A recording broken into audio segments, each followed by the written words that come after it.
The time has come to delve into World 2 of Super PKR World. This is where the most casual players are quickly put to rest, as the difficulty takes a step up.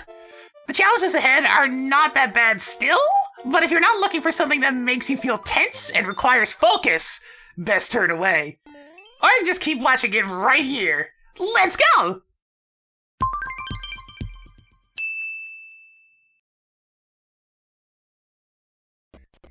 World 2 wastes no time at all letting you know what element is going to be the star.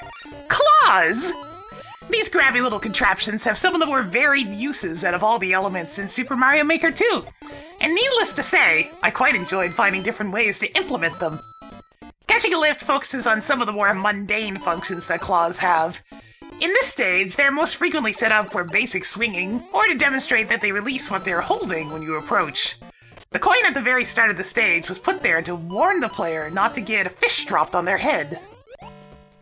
Claws definitely lend themselves well to vertical segments like this, when using them as a platform of sorts. The idea with this section was to make it fun to zoom up to the top from claw to claw as quickly as you could. Naturally, there are plenty of prizes to track down if you explore off to the sides, too. I do rather enjoy the Mario Bros. 1 forest tile set. It's about as brown as ever, but with the swinging background music mixed with the semi-solids, it allows for more varied visuals than the basic overworld tile set.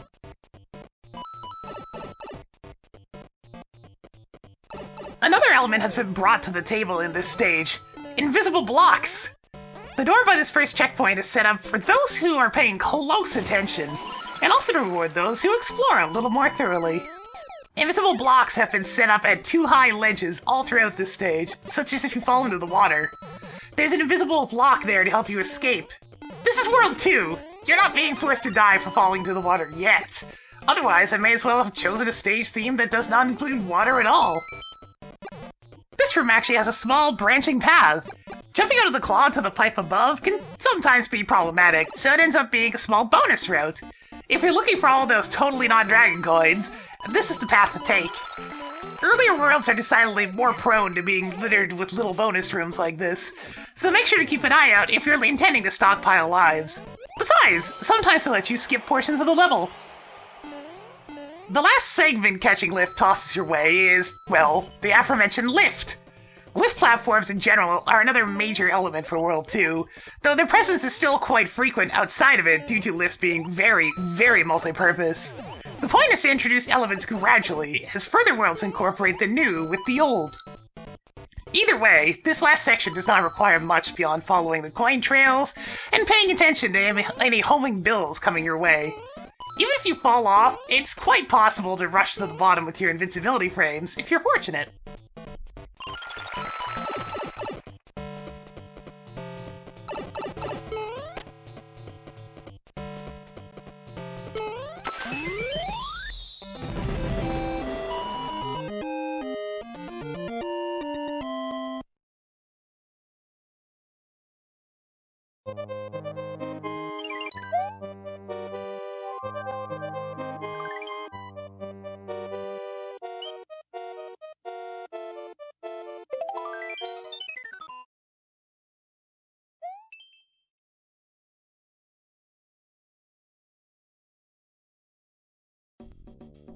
Here it is. The first full-on athletic stage of the Super World.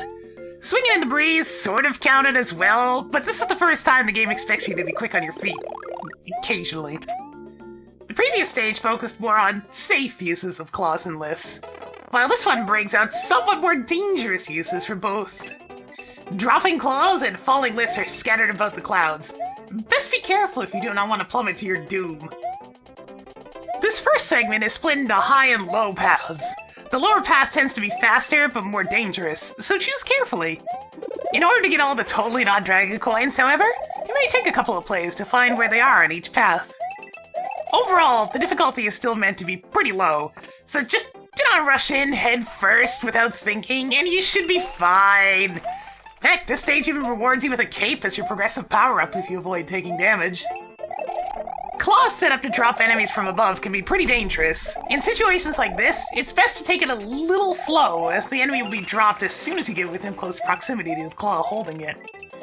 This small setup shows you some different ways enemies react to being dropped. from the piranha plant's tendency to jump back into the claw to the fish just dropping into the abyss. Claws seem to get a bit of a bad reputation in Super Mario Maker 2, usually due to how they're used. But I do rather enjoy them. Just don't expect tons of precision or use them as speed bumps or something, and it should be fine.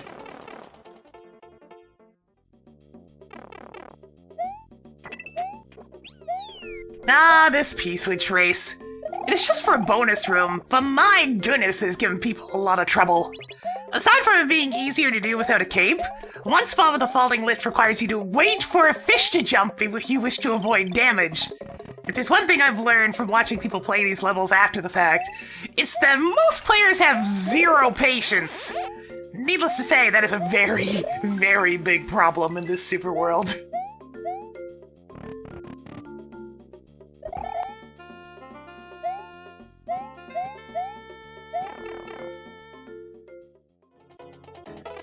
This last area gets a little nasty. You need to keep up with the claw moving along the rails in order to get past a couple obstacles further into the room. My simple advice here is, when trying to dodge while in a claw, try to keep yourself completely still rather than swinging back and forth erratically. If you keep still, you're much more easily able to lean in one direction to get away from a fireball. You can at least run ahead of the claw a little bit, but once you hit about the halfway point of this room, it's go time. The recorded run does not end up being the cleanest of things, but I mean, good enough, right? If you get a moment though, definitely try to swipe at the fire piranhas towards the end with your cape, assuming you still have it. With that done, however, this detour has been traversed, and more levels await.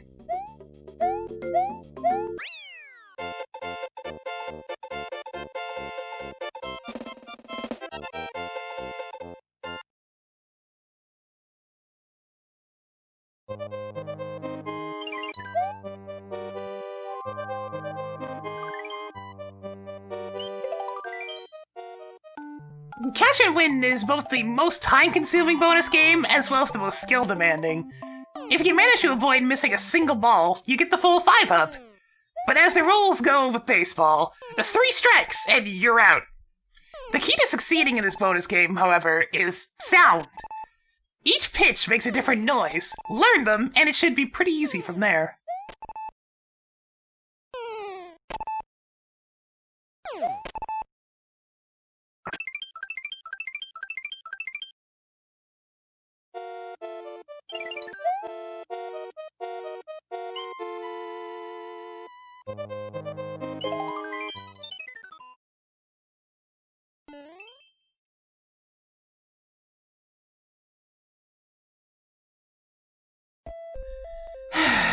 Ghost houses.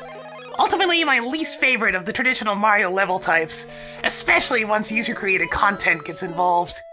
Often a ghost house ends up being an excuse for an author to pull frustrating or confusing shenanigans that are just not my cup of tea. With that said, I still felt the need to include at least a few of these things in the super world for completion's sake. This particular ghost house, unsurprisingly, is pretty tame. The puzzles it asks of you are pretty easy, and it even has half the level dedicated to faster-paced obstacles to break things up. The level itself, however, is huge. Taking a note from Marching Mild's fort from Yoshi's Island, we have 4 paths and 4 red coins to gather up for the final key out of here. This first puzzle segment is all about learning how to have claws drop items where you want them. Whether it be for dropping you a P-switch or for placing bombs where needed, this stage makes sure the player fully realizes what causes claws to open. As usual, coins and arrows are placed to help direct your attention to the appropriate spots. So after that, all you have to do is just figure it out. Overly complex puzzles are not something I care for in a Mario game, so most puzzles will be along these lines of just having a couple of quick tasks to do before you're done. I made sure to have on-off switches block previously used pipes as you go along, too, as I wanted to make sure the player was perfectly safe at the bottom when trying to time a bomb drop from the claw up above. You can actually cheese the end of this puzzle by perfectly timing jumping up with a bomb in your hand as it explodes, but it's a touch suicidal and difficult to time correctly. At the end of each side area is a single red coin. Thankfully, there's a trick in Super Mario Maker 2 that lets you make levels structured like this far more forgiving. Each time you pass through a checkpoint, any prior checkpoints you hit once again become available. By using both of your available flags back to back like this, you create a checkpoint with infinite uses. Checkpoints conveniently save your red coin progress, so even if you die in a future section, you'll keep any coins collected prior to that death. As a side note, yes, I know they are technically called pink coins, but every single other Mario game where you collect certain coins to unlock something makes them red. So, anyways, this is one of the 2 action segments for this level. The focus is on boos that chase you. The stray boos, like the big ones at the start, just need to be looked at occasionally to keep them away, while the second room has a boo ring chasing you on a rail. I may have forgotten about the boos on the floor towards the end of this room. It's been months, give me a break! Either way, since the checkpoint gives you a mushroom every time, and each segment has a power-up in it, you're generally not starved for extra hits.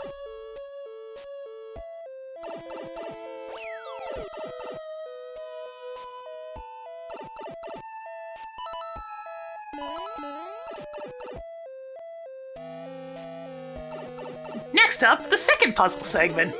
This time around, you're to learn the ways of the POW. The POW blocks end up having a lot of uses in any engine where you can pick them up. This room wants you to understand both their use as a weapon, as well as their use as a platform. Remember, holding down while letting something go lets you drop it gently. This section can be a little confusing for newer players, so I kept the elements in play very minimal. You have an infinitely responding POW block and a spring to work with. That's it. Much like the previous puzzle segment, there's some mild cheese available. You can build up enough speed to fly in this room, which can save you 1 loop by being able to take out the muncher your first time up by flying with a POW in your hands. Regardless, the final task is to bring up 1 more power block to use as a ledge to stand on to enter the door, leading to the next little task. The next task requires you to pay a little attention to learn some shenanigans involving how platforms stacked on boos work. Whenever you move to the edges of this cannon, or any other solid object stacked on a boo, they'll start moving, including moving a little upward. Zigzag your way to the top using this technique in order to claim your next prize. But don't forget to bring a POW block. I set it up so you see the cannon fire several of them before the boo reaches you for a reason, gosh darn it! Of note for that big coin, if you throw the POW block at the large muncher on the left, one of the 2 small munchers will remain. Thus, it actually does matter which side you choose to get your prize.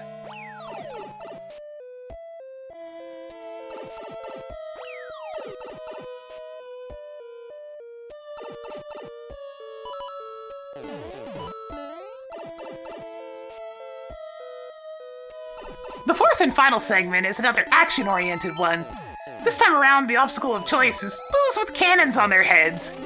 Keeping a brisk pace is recommended for this section, as if you dawdle for too long, boos will start to move further and further out of place, requiring you to either backtrack or perform slightly more elaborate movement to move on. Or you can just ride a boo to the end of the room, whatever works. The big coin in this section is just a touch dangerous. If you know where it is in advance, you can just hop on one of the lower boos and ride to the top. But if you see it and have to go back down like the recorded run here, things may get a little too close for comfort. With that said, however, all 4 red coins have been collected and the key to the exit is available. I make a note to never have mandatory obstacles at the end of one of these longer coin hunt stages, as the checkpoint does not save your key, so death resets you back to 0 red coins. This is beyond frustrating, so just have the final tour guide you safely to the exit, please. With this stage, you can theoretically faceplant the muncher guarding the final big coin and die, but you'd have to go out of your way to do that. Also, if you do not have a leaf, just grab a POW block from the second puzzle segment if you want that coin.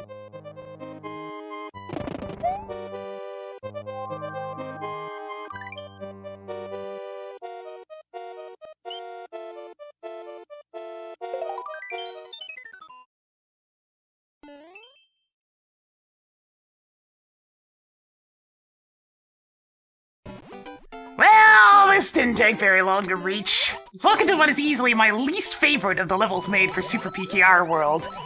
Multiple factors go into this. I dislike how the Super Mario Bros. 3 forest tile set looks. The actual level design has a few key flaws within it. And most importantly, the main mechanic used in this level is not particularly intuitive and is somewhat clunky to begin with. Yeah, this level focuses around the frog suit. But Super Mario Maker 2 decided to go a little further with the frog suit by making it capable of running on water. But this creates a problem. The frog suit cannot run without holding something in your hands, such as a POW block. This becomes about as clear as mud to convey to the player without being able to write messages in text. Furthering this issue, PassMe decided to be an absolute dunce and not set up the very start of the level to force you to use this gimmick in a safe environment. That's like level design 101 right there, of needing to introduce gimmicks safely first before any danger is introduced. I know one can't get it right every time, but it still bothers me months down the road. Either way, being a bonus stage, you get significantly rewarded for exploring every little nook and cranny. The stage is absolutely drowning in coins, so feel free to swim about and gather up as many as you can. Just be sure not to go too crazy with the frog suit's swimming speed, and you should be fine. Should. I've seen far too many people charge face first into every single enemy the second they put that suit on, I swear. Anyways, how this first section works is you need to start up top where you can see 2 arrows pointing right. Of note, I use double arrows to indicate where you should be moving at top speed. And you need to dash across the water surface with a POW block in hand to be able to jump out to where the first checkpoint awaits. If you mess up and take damage, there is an infinite source of frog suits just back where we were previously. But that's like the worst place I could have possibly put it. This is my second issue with this level. The frog suit takes so long to get back to that you may as well just die and restart the level instead. Like, what were you thinking, PassMe? Do you not hate tedium? Why did you make this part so tedious? Thankfully, the worst of it is done once the checkpoint is reached. It would take you miraculously somehow making it to the final muncher and dropping the POW block down behind you to end up having to do this section again. This level is basically done once that one jump is cleared. The second segment of the level is just for funsies and can be handled in one of 2 different ways. The slow, explorative way, and the fast-paced, super cool, I'm so pro-good, look ma, no hands way. Alright, maybe a bit of an exaggeration, but it basically boils down to a very long, running on water segment. In order to get the big prize at the end of this stage, you need to pull off the water run route and chain together multiple P-switches. Getting the jump onto each P-switch is actually kinda tight, so it's quite difficult to pull this off on the first attempt. Of note, you do not need to get every P-switch flawlessly. There's enough leeway at the end that if you end up swimming, you can still sneak your way to the bonus area, like the recorded run here. If you fail the water run any earlier, there are paths through the room that allow you to reach the top just by swimming, so don't feel like you're stuck. You'll miss out on a bunch of extra lives, but that's about it. Besides, there are quite a few coins available in these side routes as well, so if you wish to get an extra life or 2, just go scrounge them up. The last thing of note with this stage that makes me loathe it so is it remains the only stage with a confirmed full-on soft lock. It's possible to get yourself stuck in a P-switch block if you miss one of the P-switch jumps just right. This is one of those scenarios that's not too easy to do intentionally, but it's happened to enough people that it bothers me immensely. If only you could hotfix levels without making everyone lose their saves in a super world.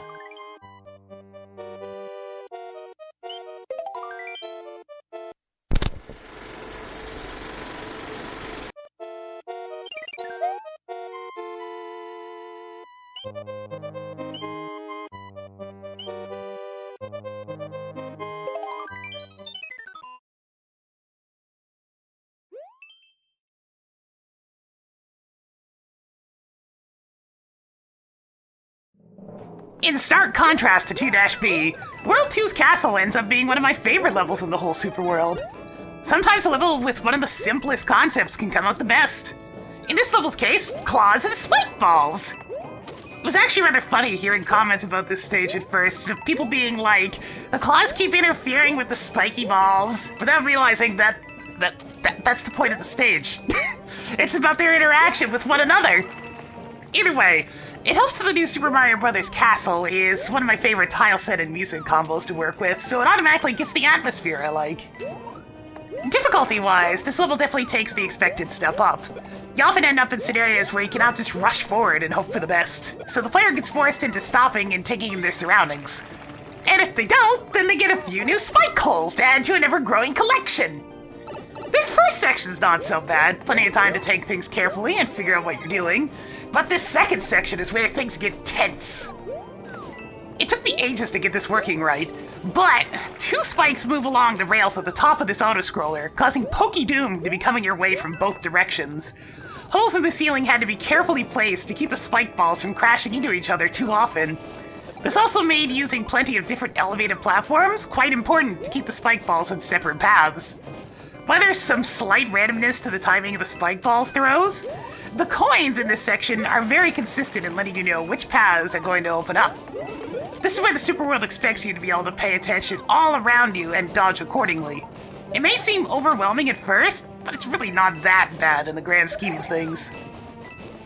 The trickiest part of this section is easily spike balls dropping from claws. Which direction they go in can be very deceiving, so do not assume one direction or the other, or you may just jump into spiky foot pain. Thankfully, another checkpoint is waiting at the end of the auto-scroller, so you only have to get through this section once, in theory. Assuming no game overs. I mean, it could happen this early on, I suppose.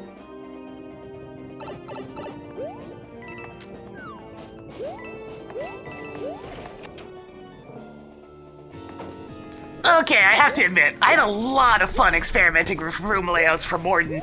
It's absolutely crazy the amount of mix-up potential the claws above can give him, as he's more than able to hop right into them and start spraying magic at you from above. Trying to rush him down is definitely the best strategy to keep the claw mix-ups to a minimum, but well, sometimes it's fun just to see what shenanigans he gets up to. I wanted to let him get at least a little of this potential shown in the recorded run, so I hesitated some of the last hit to give him time to hop into a claw. The Koopaling loves to swing, yo! Naturally, Morton's the final obstacle for World 2. Trying to add a couple of decorations to convey the cavern world that is World 3 proves somewhat tricky, so here's a couple spike tops, I guess. But hey, gotta work with what you've got, I guess.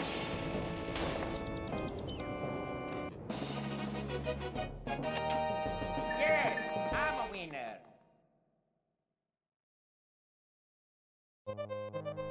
With that, the forest world is defeated, and we move on to the watery caverns of World 3. Difficulty takes another small step up here, so be prepared for obstacles of an even slightly more nefarious nature. Ooh. That'll be for next time, however. For now, I want to thank you all for watching, and hope to catch you for more Super PKR World next time. Take care!